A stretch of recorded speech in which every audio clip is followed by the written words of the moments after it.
Farooq Nallur NSS കരയോഗത്തിന്റെ 49ാമത് കുടുംബസംഗമം NSS സ്കൂൾ ഓഡിറ്റോറിയത്തിൽ നടന്നു. ഉദ്ഘാടനം NSS taluk union president K Gopinathan Nair നിർവഹിച്ചു. ഫറൂഖ് നല്ലൂർ NSS കരയോഗത്തിന്റെ 49ാമത് കുടുംബസംഗമത്തിൽ കേരള നവോത്ഥാനവും വീണ്ടുവിചാരങ്ങളും എന്ന വിഷയത്തെപ്പറ്റി മലയാളം സർവകലാശാല പ്രൊഫസർ രാധാകൃഷ്ണൻ ഇളയടത്ത് സംസാരിച്ചു. നമുക്ക് ഒരു ഗവൺമെന്റിൽ നിന്നും നമുക്ക് യാതൊന്നും കിട്ടാനില്ല, നമ്മളെ ആരും സഹായിക്കില്ല.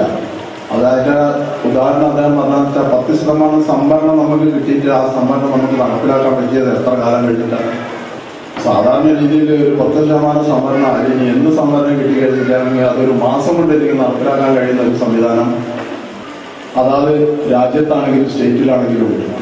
അപ്പോൾ നമുക്ക് ആ 10% സംവരണം കിട്ടിയിട്ട് നമ്മൾ പിന്നെയും കാത്തിരുന്ന് അവസാനം സുപ്രീം കോടതി വരെ പോയി കഴിഞ്ഞതിന് ശേഷമാണ് നമുക്ക് ആ സംവരണം കിട്ടിയത്. അപ്പൊ അങ്ങനെയുള്ള ഒരു കാലഘട്ടത്തിൽ കൂടിയാണ് നമ്മൾ ജീവിക്കുന്നത് എന്നുള്ളത് നമ്മൾ ഓരോരുത്തരും അങ്ങോട്ടും മുന്നോട്ടും ചിന്തിക്കണം.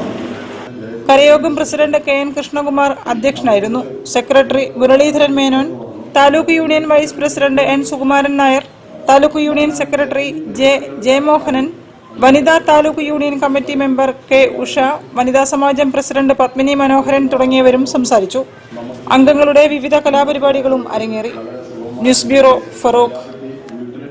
മടവൂർ AUP സ്കൂൾ സംഘടിപ്പിച്ച പ്രീമിയർ